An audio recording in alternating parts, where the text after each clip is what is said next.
नमस्कार दोस्तों, मैं अनुज आप सभी का स्वागत करता हूं आज की क्लास में जो संबंधित है आपकी लोदी वंश से। तो इससे पहले हम लोगों ने सल्तनत काल की सभी क्लासों के बारे में अध्ययन किया। जैसे सबसे पहले हम लोगों ने बात की गुलाम वंश के बारे में, इसके बाद खिलजी वंश, फिर तुगलक वंश और उसके बाद सैयद वंश। और आज सल्तनत काल के अंतिम वंश लोदी वंश के बारे में हम लोग चर्चा करेंगे।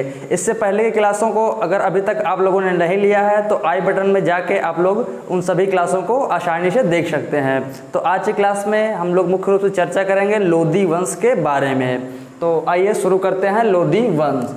लोदी वंश का जो शासनकाल रहा था वो 1451 से 1526, भारतीय इतिहास के 1451 से 1526 तक के कालखंड को लोदी वंश के अंतर्गत माना जाता है। तो इसके अंतर्गत बात कर लेते हैं पहले इसके संस्थापक की। संस्थापक, ये लोदी वंश का संस्थापक कौन था? तो लोदी वंश का संस्थापक बहलोल लोदी था। बहलोल लोदी। प्रारंभिक जीवन के बारे में बात करें तो इनके पिता का नाम मलिक काला था। बहलोल लोदी के पिता जो थे उनका नाम मलिक काला था। मलिक काला। कहा जाता है कि बहलोल लोदी जब गर्भ में थे तभी इनके पिता मलिक काला की मृत्यु हो गई और इनके प्रारंभिक जीवन का पालन पोषण और संरक्षक के रूप में जो कार्य किया वो इनके चाचा मलिक सुल्तान शाह ने किया। मलिक सुल्तान शाह।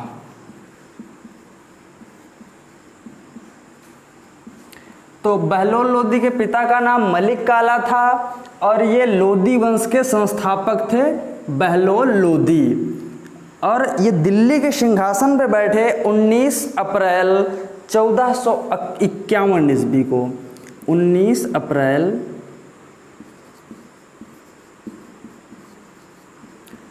1451 ईस्वी को ये दिल्ली के सिंहासन पर बैठे और इन्हें लोदी वंश का संस्थापक माना जाता है। बहलोल लोदी से जो बनने वाला पहला इंपॉर्टेंट पॉइंट है वो यही है कि लोदी वंश का संस्थापक, और लोदी वंश दिल्ली सल्तनत का अंतिम वंश था। अब बहलोल लोदी से बनने वाले महत्वपूर्ण पॉइंट की बात करें तो सबसे पहला पॉइंट ये है कि इसने जौनपुर को, दिल्ली सल्तनत जो जौनपुर अपने आप को स्वतंत्र घोषित कर चुका था, उसे इसने दिल्ली सल्तनत में वापस से मिला लिया। तो जौनपुर को दिल्ली सल्तनत में वापस मिला लिया।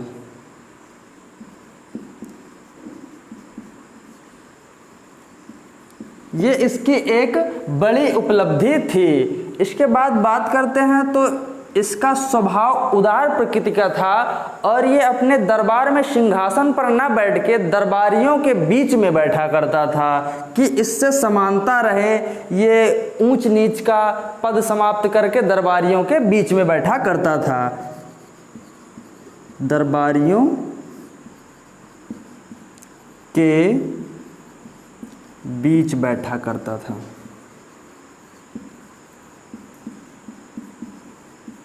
इससे एक क्वेश्चन बनता है कि दिल्ली सल्तनत का वह कौन सा शासक था जो सिंहासन पर ना बैठ के दरबारियों के बीच में बैठा करता था। इसके बाद इससे जो अगला पॉइंट बनता है, इसने बहलोल नाम के सिक्के चलवाए। बहलोल सिक्कों का प्रचलन किया। बहलोल।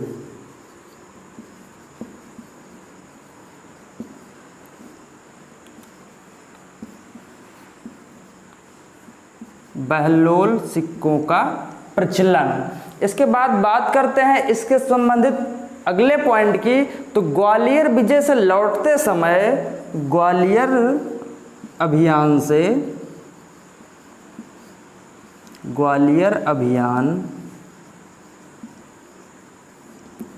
से लौटते समय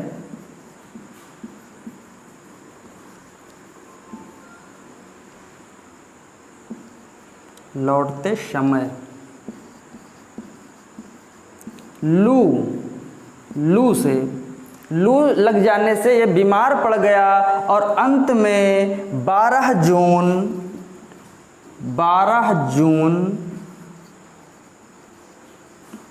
1489 ईस्वी को इसकी मृत्यु हो गई। 12 जून 1489 ईस्वी को बहलोल लोदी की मृत्यु हो गई। तो ये थे बहलोल लोदी से जुड़े कुछ इंपॉर्टेंट पॉइंट, जैसे लोदी वंश का संस्थापक और इसने इसके महान कार्यों में जौनपुर को दिल्ली सल्तनत में मिलाया जाना माना जाता है। इसके बाद ये दिल्ली सल्तनत का पहला शासक था जो दरबारियों के बीच में बैठा करता था सिंहासन को छोड़ करके, और इसके बाद इसने बहलोल सिक्कों का प्रचलन किया और ग्वालियर अभियान से लौटते समय लू लगने से बीमार पड़ गया और अंत में 12 जून 1489 ईस्वी को इसकी मृत्यु हो गई। इसके बाद हम बात करते हैं इसके उत्तराधिकारी सिकंदर लोदी के बारे में। सिकंदर लोदी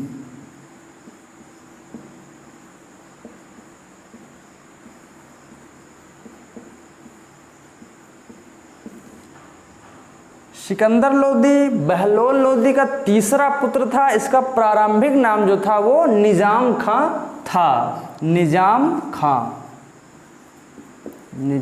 खां इसके प्रारंभिक नाम से संबंधित क्वेश्चन बनता था कि सिकंदर लोदी का शुरुआती नाम या प्रारंभिक नाम क्या था, तो निजाम खां इसका प्रारंभिक नाम था। और ये अपने पिता बहलोल लोदी की मृत्यु के बाद सिकंदर लोदी के नाम से दिल्ली के सिंहासन पर बैठा।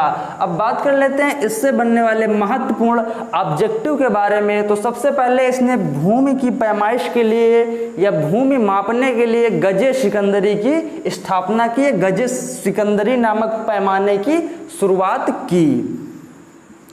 गजे सिकंदरी,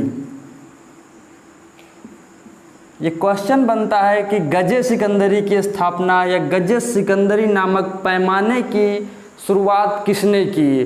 तो गजे सिकंदरी से अगर कोई कंफ्यूजन है कि गजे सिकंदरी क्या है, तो ये भूमि की पैमाइश के लिए बनाया गया एक पैमाना है, भूमि मापन का पैमाना। इसके बाद इसने 1504 ईस्वी में आगरा नगर की स्थापना की। इससे भी ये क्वेश्चन बनता है कि आगरा नगर की स्थापना किसने की। 1504 ईस्वी में इसने आगरा की स्थापना की।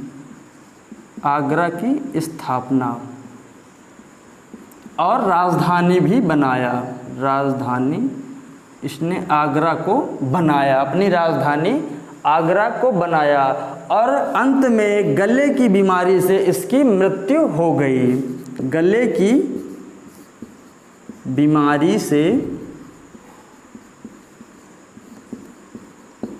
मृत्यु हो गई। तो सिकंदर लोदी से जो मेन पॉइंट बनते हैं वो यही दो कि गजे सिकंदरी की शुरुआत किसने की थी, तो सिकंदर लोदी। और अगला आगरा नगर की स्थापना और राजधानी को दिल्ली से आगरा स्थानांतरित किसने किया, तो सिकंदर लोदी। और गले की बीमारी से इसकी लास्ट में मृत्यु हो गई। इसके बाद इसका उत्तराधिकारी जो हुआ वो इब्राहिम लोदी हुआ। तो थोड़ी सी बात इब्राहिम लोदी के बारे में भी कर लेते हैं।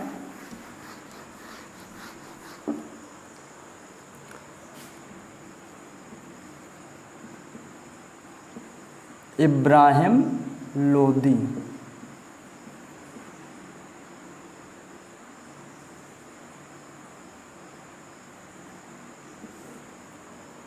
इब्राहिम लोदी लोदी वंश का अंतिम शासक था। जो इससे पॉइंट बनता है कि लोदी वंश का अंतिम शासक, लोदी वंश कह लीजिए या दिल्ली सल्तनत कह लीजिए, दिल्ली सल्तनत का भी अंतिम शासक था इब्राहिम लोदी। 1526 ईस्वी में बाबर ने इसकी हत्या करके दिल्ली पर एक नए राजवंश मुगल वंश की स्थापना की थी। यह एक अयोग्य शासक था, अयोग्य शासक। इसके मृत्यु के बाद दिल्ली सल्तनत के लगभग 300 वर्षों के शासन का समापन भी हो गया। इसी की मृत्यु के साथ सल्तनत काल का लगभग 300 साल का शासन समाप्त हुआ। तो सल्तनत काल का जो शासन काल था वो 1206 ईस्वी से 1526 ईस्वी तक लगभग 300 सालों का रहा। वो इब्राहिम लोदी के मृत्यु के साथ समाप्त हो गया। इसे ही दिल्ली सल्तनत या लोदी वंश दोनों का अंतिम शासक माना जाता है। और इसके बाद 1526 ईस्वी में बाबर ने इसकी हत्या करके नए राजवंश मुगल वंश की स्थापना की। इससे एक इम्पॉर्टेंट पॉइंट और बनता है कि सल्तनत काल का वह शासक जो रणभूमि में मारा गया, सल्तनत काल का पहला शासक रणभूमि में मारा गया। तो अभी तक कोई ना कोई बीमारी से गिरकर या अपने बुजुर्ग होने की कंडीशन में अंतिम अवस्था में मृत्यु को प्राप्त हुआ था, किंतु इब्राहिम लोदी पहला शासक था जिसकी हत्या रणभूमि में की गई। तो इससे ये पॉइंट भी बनता है कि सल्तनत काल का वह कौन सा शासक है जिसकी मृत्यु रणभूमि में हुई, तो इब्राहिम लोदी। तो आज की क्लास यहीं तक, मिलते हैं नई क्लास में, तब तक के लिए नमस्कार, जय हिंद।